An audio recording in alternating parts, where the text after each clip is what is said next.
My talk today really comes out of, again, a larger project, and hopefully we'll have time to talk big picture concerns, certainly as they relate to the themes here today. Really, I seek to write a religious history of oil, if you will. Professors Cohn and Gordon have already done a wonderful job of examining religious diversity and its challenges to the court, to civic life. And my focus here for the next few minutes really is narrower, it's ground level, it's soil specific, if you will. And it's also really not necessarily about diversity. I'm going to talk, for instance, about 4 powerful white men. Nevertheless, I think we can use this story to do a few things for us. And again, hoping that this perhaps triggers conversation later. First of all, to open up other ways to think about the plurality of religion in modern U.S. history. The plurality of a religion across specific economic sectors, beyond and across regional boundaries. The ways to think about how topography itself shapes religious politics in this country in unique ways. Secondly, I hope it will open up ways to think about specific faith communities. Those communities, we've already heard a bit about the religious right communities that have resisted some of the trends towards pluralism, and in an effort to resist have also fortified uniformity on their specific territory, on their turf. Why is it, I ask, for instance, that the oil patch of America from Oklahoma, Texas, into Alberta have also produced the most conservative politics on other issues? Third, I also would like to open up ways to think about how religious communities, whether conservative, whether ecumenical, often find themselves tied in very important institutional, imaginative, ideological ways to particular resources, and eager also to counter some of the most egregious, excessive byproducts through interfaith action. And finally, I will suggest just briefly at the end ways in which we might compare the universal qualities, if you will, the potentials of the interfaith and universal potentials of a cosmology of crude. Is there such a thing as oil patch religion that transcends national borders? My title today plays on the title of Paul Anderson's movie, There Will Be Blood. How many of you have seen that? Anyone? Good. I know this is a few years removed already, but I'm glad to see that a few of you have seen this. And I had thought of opening this talk with a clip from the movie, but I just could not find where and how to incorporate the bowling alley scene in this. And it's a little too early for that anyway. But suffice to say that in the film we encounter 2 parallel subcultures, one of wildcat oil and the other of revivalistic religion. And though the 2 clash at times, they always occupy distinct realms.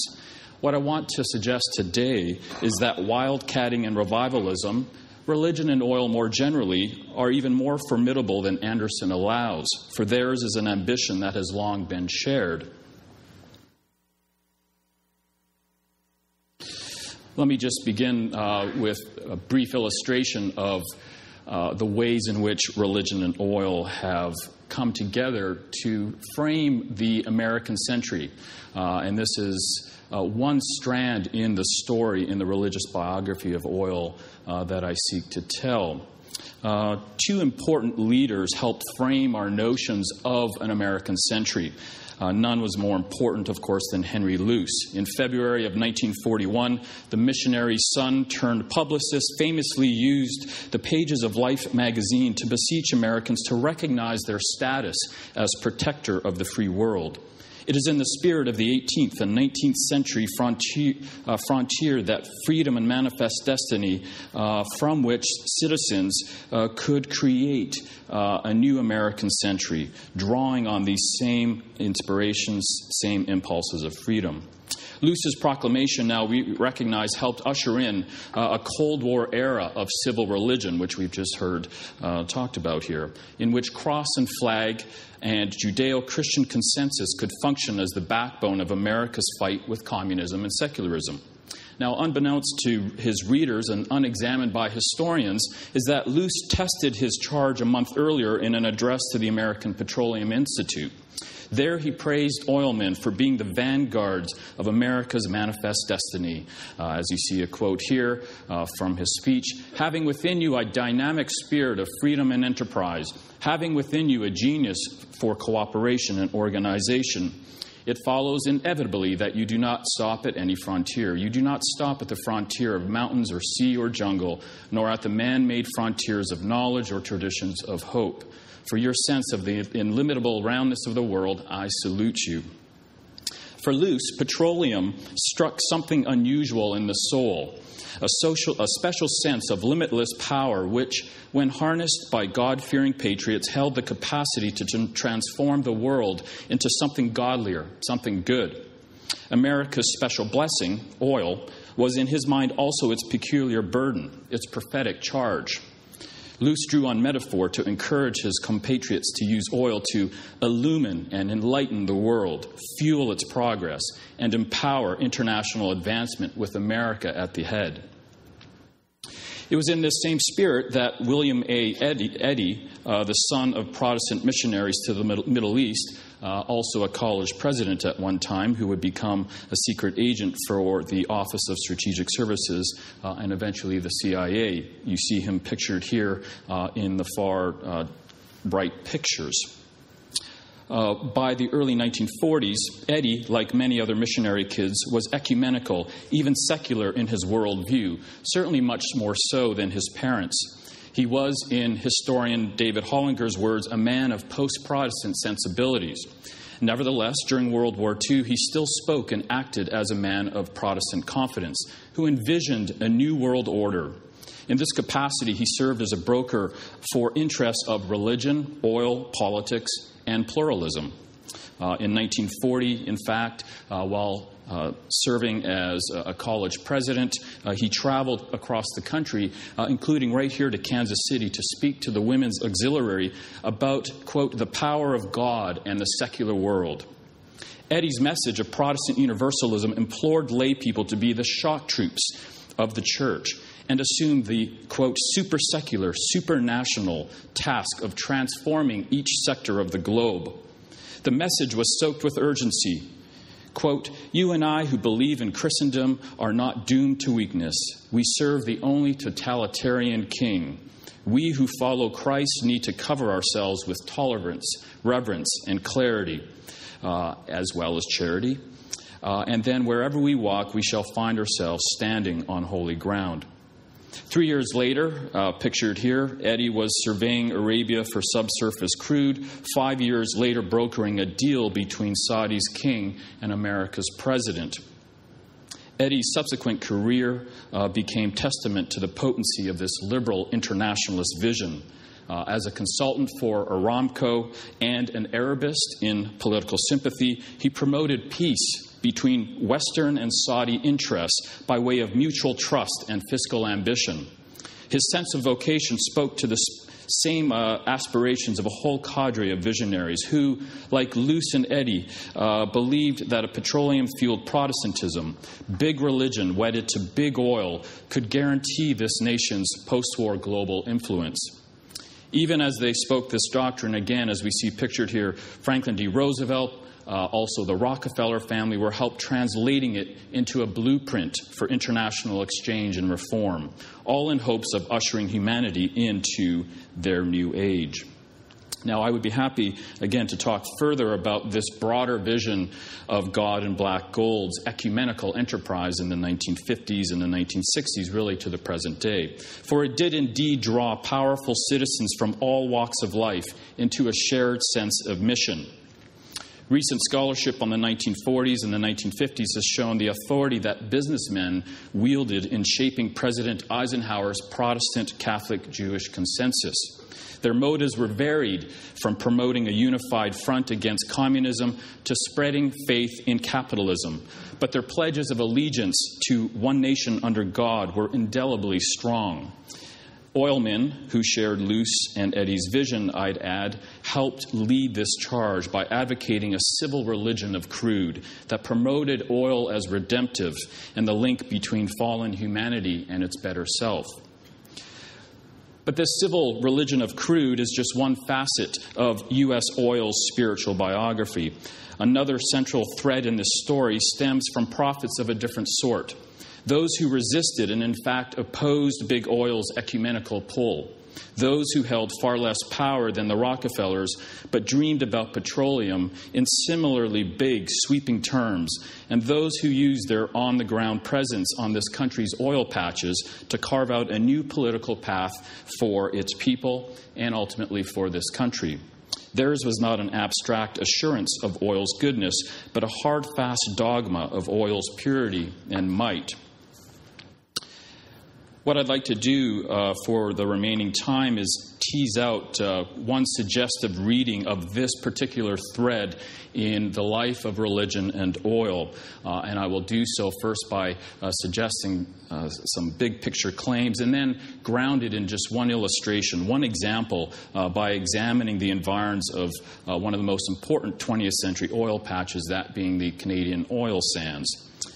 There, on these oil patches, whether in Alberta, North Dakota, Texas, amid the visuals of stained glass adorned with derricks, landscapes with crosses and oil pumps, countless citizens, stirred up with spiritual ardor by the prospects of crude, have advanced the gospel of what I call Wildcat Protestantism. Again, let me just first define what I mean by this. During the long 20th century, Wildcat Protestantism drew meaning from oil's most daring vanguards, those fiercely independent oil hunters who, like Daniel Plainview in Anderson's movie, drilled for oil alone on frontiers they discovered alone. Driven by their rule of capture, which legitimized their access to resources and markets in the same way they approached God, in their terms, these wildcatters risked all to test new fields with little corporate backing and less guarantee of success. In this endeavor, they came to represent, in their minds, in their mythology, the purest capitalist enterprise. Theirs, moreover, was not just an impulse. Rather, they acted out of a deeply held sense of possessive individualism and millennialist expectation born out of place-specific encounters with soil, boom-bust cycles of speculative capitalism, and the jarring cycles of tragedy, abundance, expectation, and suspended time these conditions create. Such firm belief led to their strong action on oil's behalf. Assured by their ancient texts and cutting-edge technologies, Wildcat Protestants attached their ideals to high-risk, high-reward entrepreneurialism that sanctified laissez-faire philosophies of labor and land use, and with accelerating intensity after World War II, the Republican right. Yet there was always more to this marriage than politics, for it produced myriad structures of global cultural authority. While finances accrued through oil helped clerics build international ministries, businessmen used their faith commitments to construct philanthropies that touched every aspect of life around the world. Wildcat Protestantism's allure, moreover, did not simply trickle down from above. Average oil patch citizens banked their existence on it too. Just as roughnecks applied their Protestant work ethic to their grubbiest tasks of drilling, engineers used the technocratic logic that informed their biblical exegesis to advance sciences of extraction. Pipeline walkers, offshore riggers, roustabouts, meanwhile, defined their service to oil as service to God. Now, this sense of custodial care always generated plenty of angst. During the boom-bust cycles of oil, Christian citizens were reminded that crude could also be a curse, that their anointing came with a heavy cost. And to be sure, this sense of custodial care generated as much hand-wringing as praise. Amid calamity, Wildcat Protestantism was always forced to confront crisis and to confront critics who charged that America's codependency on God and black gold was too heavy a burden to bear. Still, however scandalized by dissent, Wildcat Protestants stay true to their faith in a God who prospers them with petroleum and true to the politics that this entails. That's the kind of overarching philosophy and sentiments of Wildcat Protestants through the 20th century, have settled the frontier regions of this continent and increasingly across the globe. I'd like to now just turn to one example of how this kind of local, this belief in the power of the individual to discover soil, to discover subsurface minerals, and to create community around this has had, again, a transcontinental and global effect. And this is an illustration I think you'll be quite familiar with. We've heard recently about the Keystone. We've heard a lot recently about the Keystone pipeline. We will surely hear much more in coming months as the laying of pipe between Alberta and Texas stirs up political passions on both sides of the 49th parallel. What warrants some attention in our heated moment is a revisiting of the past that created it. And this, I would suggest, requires a glance back at a 20-year period between 1947 and 1967 when Alberta's oil sands were first developed. And this venture, in turn, demands familiarity with 4 architects of the Great Canadian Oil Sands Project. And again, as you can see pictured here, this is an immense region covering some 54,000 square miles. The photograph on the right shows, again, just an image of these peat bogs and the way in which they are being extracted and dealt with and processed into crude oil. So who were these 4 architects responsible for the oil sands project? Well, all 4 were, I would suggest, Wildcat Protestants who used their faith, business, and political connections to conceive of a project with remarkably important economic and, in their eyes, political and spiritual consequences. Each represents a distinctive way in which enchantment with oil has produced, again, political effects across national boundaries.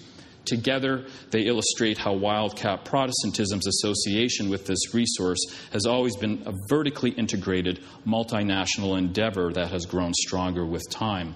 These 4 individuals, first, J. Howard Pugh, the Wildcat oilman, responsible for imagining and building the structures of power for this enterprise.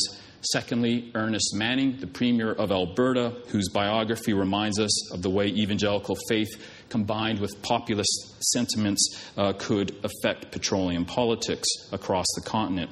Third, Billy Graham, evangelical minister we've already heard of today, who helped forge ties through soft diplomacy in church circles that would resonate in commerce and that would resonate in politics. And finally, R.G. Letourneau, who was an engineer, a Christian engineer, who built some of the equipment that would help open up these oil fields to production. First, the most important, J. Howard Pugh. Perhaps you've heard of the Pugh family, the Pugh Foundation. J. Howard Pugh is certainly no mystery anymore. He has come to the attention of historians. Many historians in recent years have made a fiscal turn, if you will, and re-examining the way that business leaders, that corporate sector has shaped American religion and politics in very profound ways. And J. Howard Pugh certainly deserves to be ranked among the most important of these. Who was J. Howard Pugh? Let me just give you a sense of his biography and his place in oil and his place in the oil sands project. Pugh was a Wildcat Protestant. He came honestly to this through a family that had started Sunoco, Sun Oil Company, based in Pennsylvania. Pugh was someone who was known as being conservative, but also a risk taker. And it was the risk-taking that put him in charge of this vast kind of land in northern Alberta, which he saw of having great potential in the early 1950s. After having stashed a file of information away in his cabinet dealing with the oil sands, he pulled it out and decided he was going to act on that. And in a short time, he invested $250 million in the early stages of the Canadian oil sands. This was, at the time, the largest private investment in Canadian history. Where was this risk-taking from? In what did he ground this philosophy? Well, first of all, his corporate milieu helps us understand just who Pugh was and why he took such risks. He was really the product of independent oil. We look at oil culture as unified. So often this is the story we get from journalists of big oil, when in fact it is a very divided community, certainly between independents, small producers, and major oil companies represented by such families as the Rockefellers. J. Howard Pugh's father was an independent who struggled through the late 19th century against the Rockefeller Standard machine. Whereas Rockefeller sought to impose corporate order on the chaos of the early oil industry that he saw around him, and similarly sought to impose order on the revivalistic Protestant culture that he saw around him, J. Howard Pugh's father resisted, and coming from a radical kind of Presbyterian frontier culture of Western Pennsylvania, fought against the Rockefeller machine, almost to the point of complete failure. Nevertheless, J. Howard Pugh took from his father a certain enchantment with crude and a certain philosophy that would resonate with his corporate undertakings throughout his career. Driving Joseph Pugh, J. Howard's father, but also driving J. Howard Pugh himself, was an enchantment with crude rooted in this late 19th century Western Pennsylvania frontier. This enchantment with crude certainly was shared by many of their peers. Other resources at this time, and we have environmental historians here writing about the 19th century, we know that other resources, natural resources, such as coal, have stirred up similar passions and similar kind of sacred ideals of a new millennial future for America. Yet there was something, I would say, that was special about oil, something that the Pughs recognized early.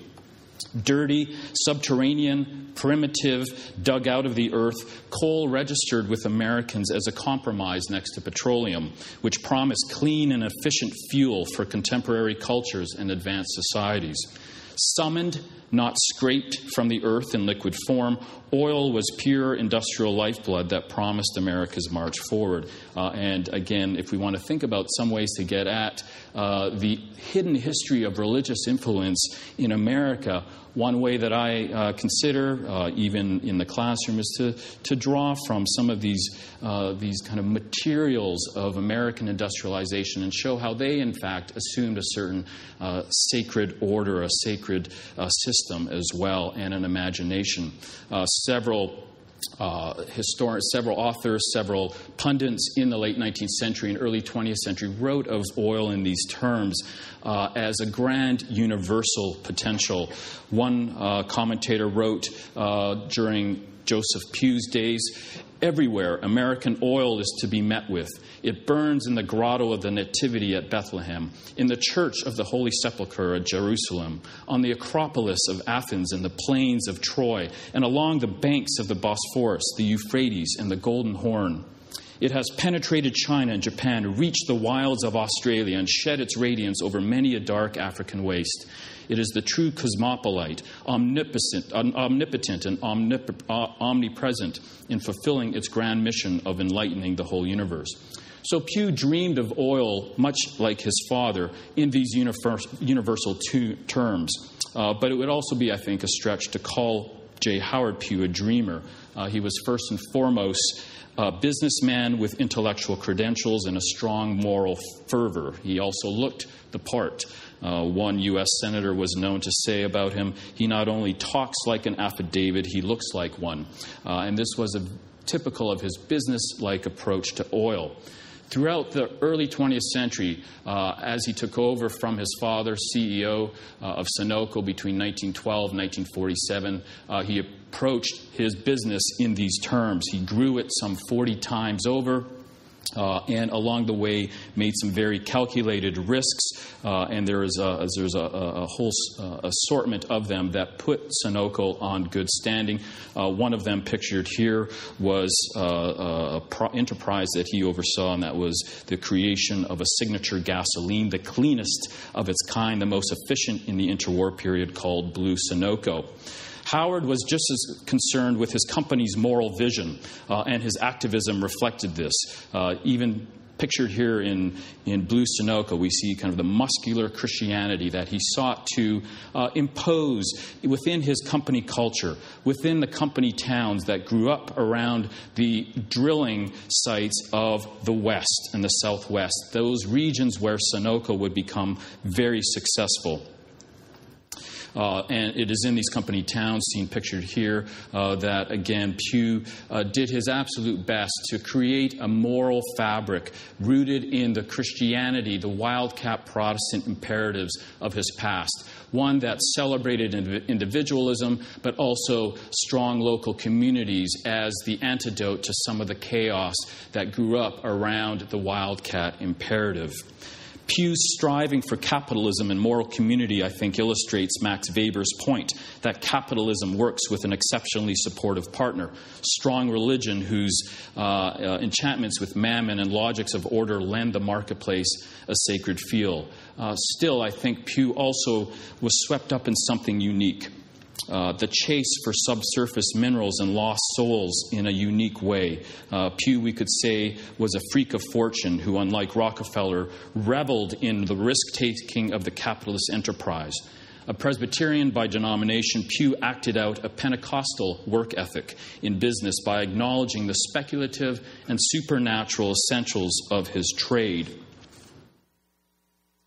This certainly spilled over into his politics, and again, we could go into some of the details of this, but in the 1930s and 1940s, Pew's religion turned his company, turned his brother into strong advocates for an emerging Republican Party.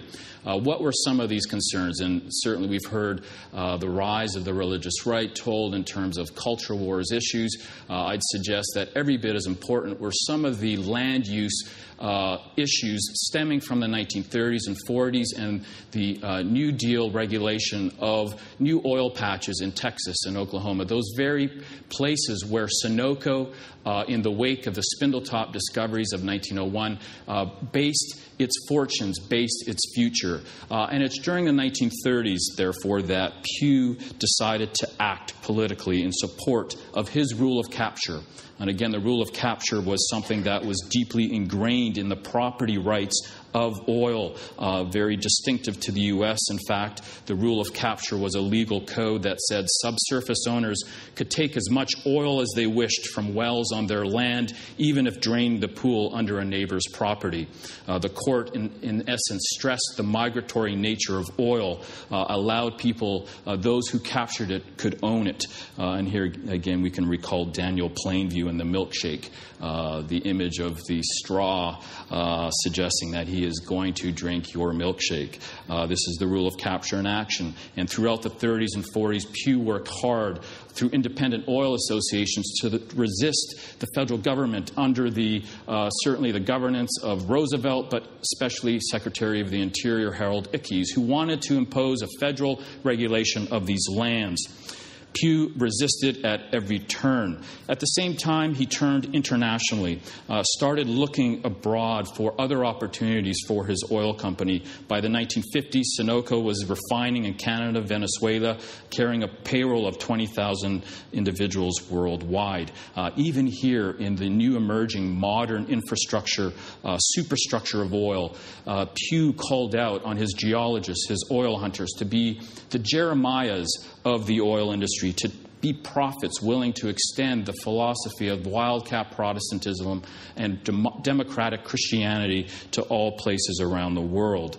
And again, I would suggest that these oil hunters may have left American soil with this sense of kind of imperialist aim, but they also returned different men. The world talked back to them as well. Finally, the politics of domestic oil was front and center. In the late 1940s, major companies led by the Rockefeller family were opening up Saudi Arabia. Colonel Eddy, William A. Eddy, introduced at the beginning, was instrumental in allowing major oil companies, in partnership with the U.S. government, to work these foreign fields. And by the late 40s, we see an increase of importation of foreign oil, all of which is challenging small oil producers, the independents, the wildcatters, who see the domestic reserves depleting and really their only chance at livelihood to be taken away from them from big oil, big government. And it's in this effort that Pew decided he needed to frame an ideology, frame a business practice that would find new oil sources here in North America. And amid the Cold War, celebrate this as the antidote to communism, the answer to national security issues. This, again, giving you a sense of this deep background, brings us to the oil sands project itself. In the early 50s, J. Howard Pugh decided to invest in the oil sands as, again, a viable alternative. Now, as much as economics drove him, it was the shared religious sensibilities that he had with Ernest Manning, the Premier of Alberta, who helped forge a foundation for this effort. Ernest Manning, here pictured here, was Premier of Alberta for some 25 years, from the early 40s through to the early 1960s. In 1947, there was a major strike in the Leduc fields just south of Edmonton. Why does this matter for a history of religion? Well, it's in this moment that Ernest Manning awakens to the potentials of oil itself for building his provincial economy, but also for encouraging his vision of evangelicalism. His was really a populist sensibility, if you will. He worked for the Social Credit Party, which throughout the 20th century was the most powerful and most successful populist, capital P populist movement that North America had ever seen. This party combined the notion of, again, local family values, connected it to a certain anti-statism, a fear of federal encroachment, whether it's from Washington or from Ottawa, and wrapped this all up in kind of a millennialist view of a new economy, a new age that would be dictated by the prosperity of the new oil age. Some other images here show other facets of Ernest Manning.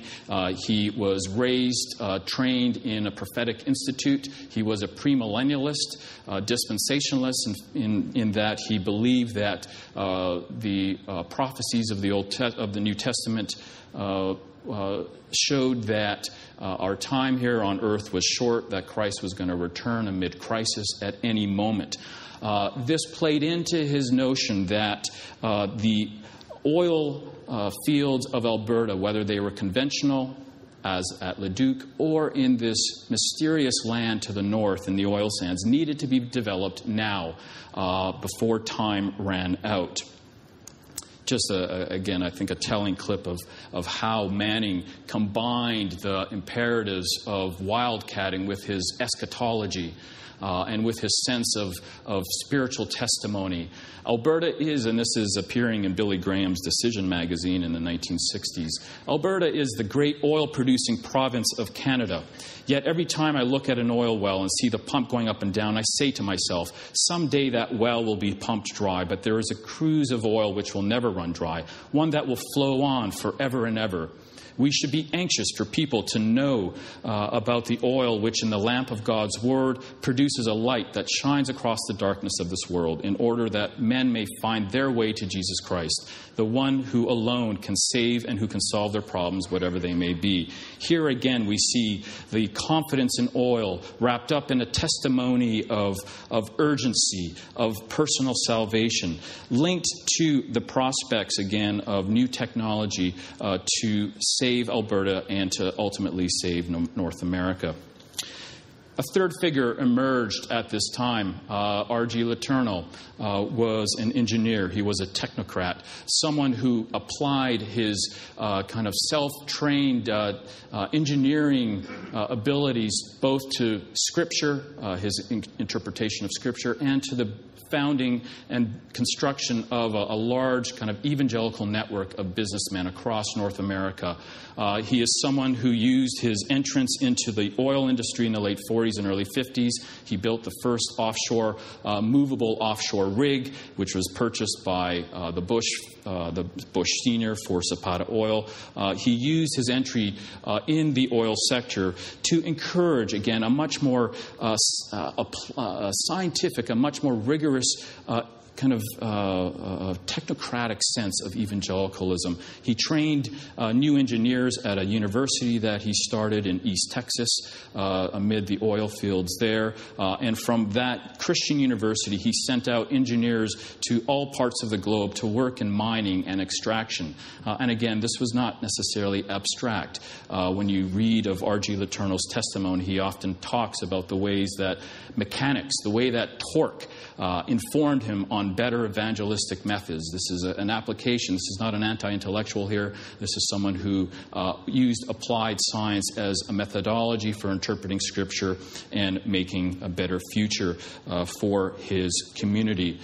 It's through these endeavors that he became connected both to J. Howard Pugh and Ernest Manning. And it would be Ernest Manning's equipment, Letourneau manufactured equipment, that would ultimately open up the oil sands to new production possibilities by the early 1960s.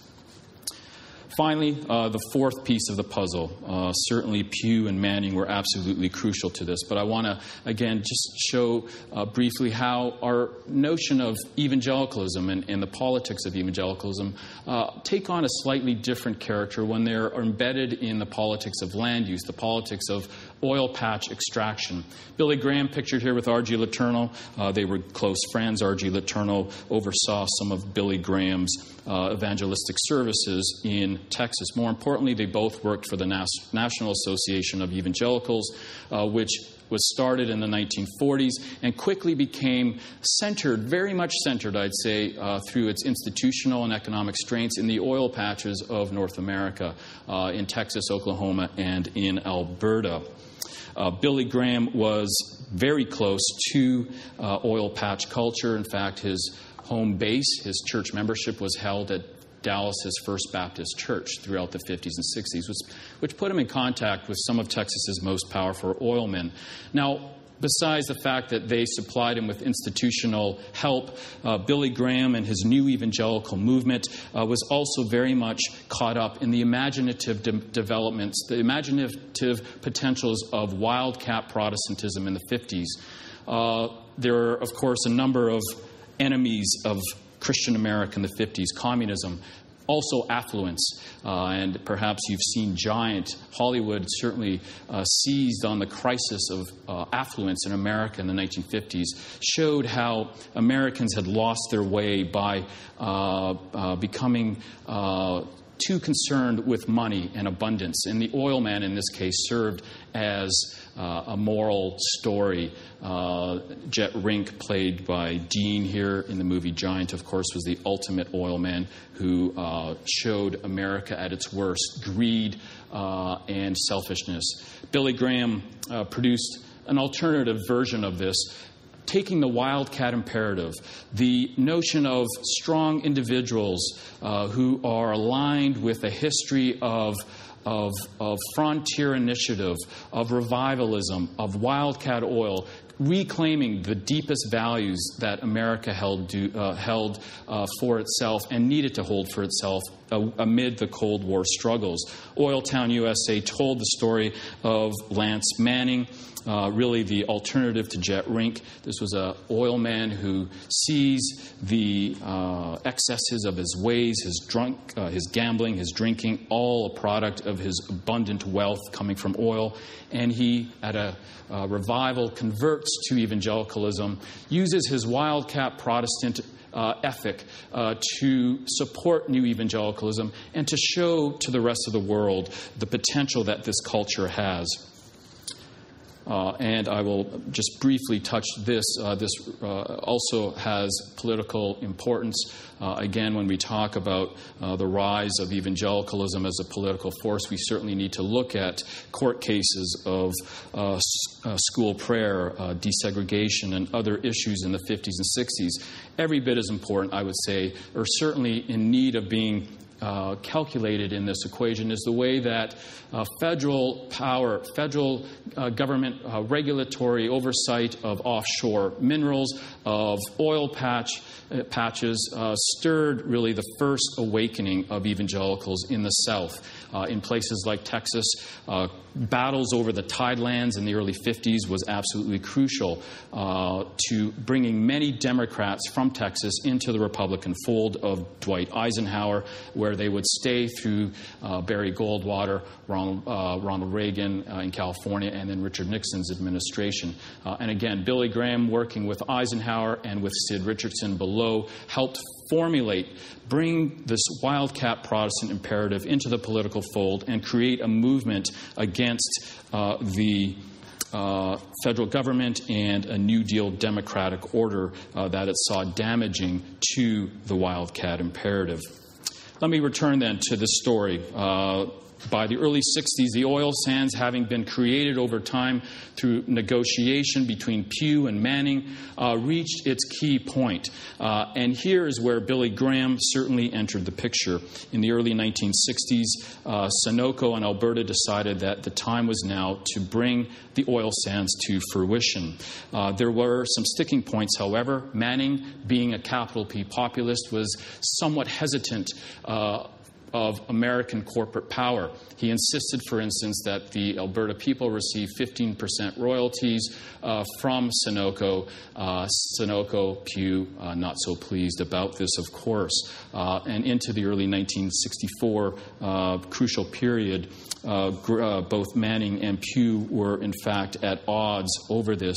In stepped Billy Graham through letter writing, through meeting with these individuals, helped broker, really, or at least soften their differences and show that what mattered most wasn't the political difference here, but the same sense of evangelical aspirations for a different America, for a different future for their continent. And it's in this moment, in fact, of exchange of soft diplomacy that Graham, Manning, and Pew helped bring to fruition the oil sands project. By 1967, Sunoco's $235 million investment had facilitated a 3-year building operation involving truly engineers, equipment operators, welders, riggers from around the world, descending on this remote local community and imposing really a sense of order on this local oil patch community. And it's no wonder that the opening ceremonies of the oil sands project pulsated to a Protestant beat, while at its grand opening, celebration prayers were offered to the Almighty God in thanks of His blessing. In promotion literature, Sun again proclaimed the virtues of this frontier initiative attached to a sense of the divine and evangelical assurance for reasons for the success of this. Let me just wrap up some broad conclusions then. This is, again, a story which I think adds a layer, certainly, and some texture to our understanding of region, topography, and the way the economics of a place, of a particular sector, can help work alongside certain religious impulses to create a political movement. We know by the early 70s that Wildcat evangelicalism is ascendant. We know through our understanding of politics of gender and sexuality, of abortion, church-state issues. But I, again, would suggest that what is every bit as important is the way that issues of land use, ownership, custodial sense of ownership of the land in the West and in key parts of the country are also important to this scenario. Evidences of this range from Richard Nixon in the early 70s, winning the South, winning the oil patch on a certain energy policy that celebrates the power and abilities of the oil patch over the weaknesses of the Northeast. Save energy, let a Yankee freeze in the dark is heard throughout Texas at this time. This is also a time when peak oil, fears of Middle Eastern oil overtaking once and for all American ability to produce at home, creates and lends itself to, again, the rise of prophecy and premillennialism in 1970s popular culture. Peak oil and premillennialism come together really to strike fear and to awaken evangelical activists across this country. Ronald Reagan will reward them in some regard by appointing James Watt, a Pentecostal from the West, a premillennialist who had the same notions of time, same notions of land use and government regulation, preferably none, that was held by J. Howard Pugh and Ernest Manning. And this, again, is a story that continues in some ways to the present day. I certainly don't want to dwell on Tea Party politics, but again, it's no accident that some of the concerns with offshore drilling, whether it's in Alaska or the Gulf of Mexico, pipeline politics in general tied back to the Keystone, are every bit as central to kind of the Wildcat Protestant, the evangelical ethos. Let me just draw out some last conclusions and comparisons, which I think tie back to some of the larger themes of our discussion here, and I'd certainly welcome more talk about this. All of this, I would suggest, lends itself to a different reading of recent religious politics, grounds it really in a longer history of a particular landscape and the all-encompassing moral concerns that arise from this particular landscape, the oil patch. At home, where the petroleum belt and Bible Belt meet, on the oil patches of the frontier and engineering firms and extractive industries, on drill sites and missionary bases across the globe, in the realms of politics and popular culture, evangelicals have ably defended oil's anointing and made the wishes of the wildcatter a going concern for all Americans. The religious right is but one manifestation of that sweeping ambition. But as we step away from the particularities of North America's hydrocarbon zones and beyond the recent history of this topography, we also see hints of a bigger story of momentous change, one deeply textured by remarkable levels of religious plurality. Ironically, it's a story that Wildcat Protestants like the Pews and Sunoco helped create.